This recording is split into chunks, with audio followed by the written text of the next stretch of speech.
Hey, it's Mickey and Aaron. And today we're going to talk about biases. Let's talk about picking your bias, or more often than not, how your bias picks you. So usually I start off watching things and I'm like, oh, he's cute. And before you know it, it's somebody completely different that you didn't even know. Yeah. All of a sudden you realize, oh no, like, I love him or her.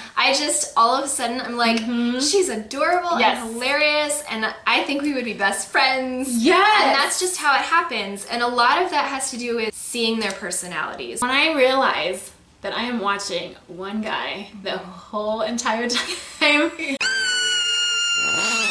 And that is your confirmation. When you reach the obsession phase. Before you know it, you are sucked into the vortex of researching your bias. Yes. Their birthday, blood type, height and weight, their hometown. Yes. Their favorite color. If they have siblings. Yes. If they have pets. Their ideal type. And you start actually kind of talking like you know them. You know, you'll be in conversation with somebody and be like, oh, he wouldn't say that. You have these intricate daydreams about what you would say or do if you met him or her in person.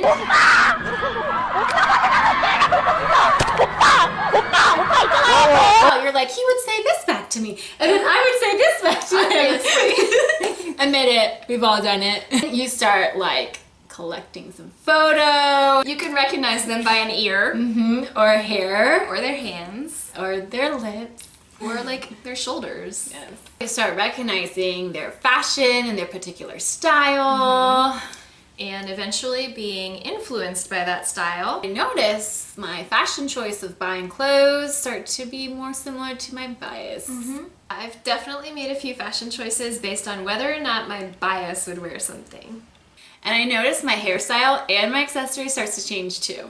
I think it's just because when you love your bias so much, you want to be like them. Speaking of loving your bias, you get really protective of them. Defending them when they do or say something stupid, or if they have a scandal, or even if somebody insults them or makes fun of them. No, you didn't. I will defend my bias. I'll fight you. And the reverse side of that, you can sometimes share the same bias. This is a good photo of them. That's my bias. That's my bias.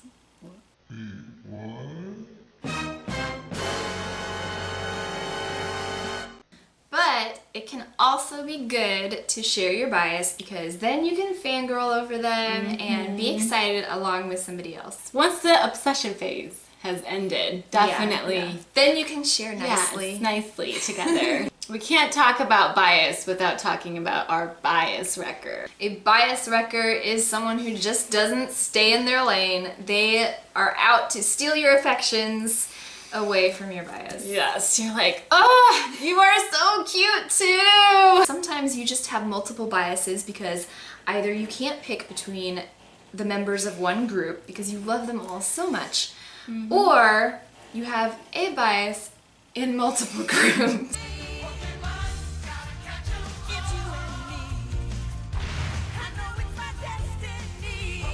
Yes. Or we have what we call ultimate bias, where you have your #1 top favorite of all members, all biases.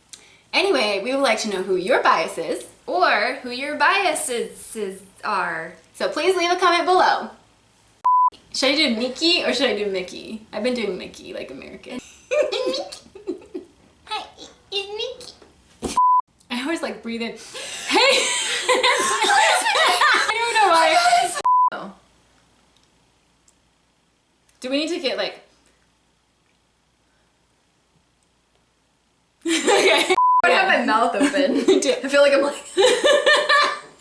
Reverse side of that. Okay. On the reverse side of that. At the yes.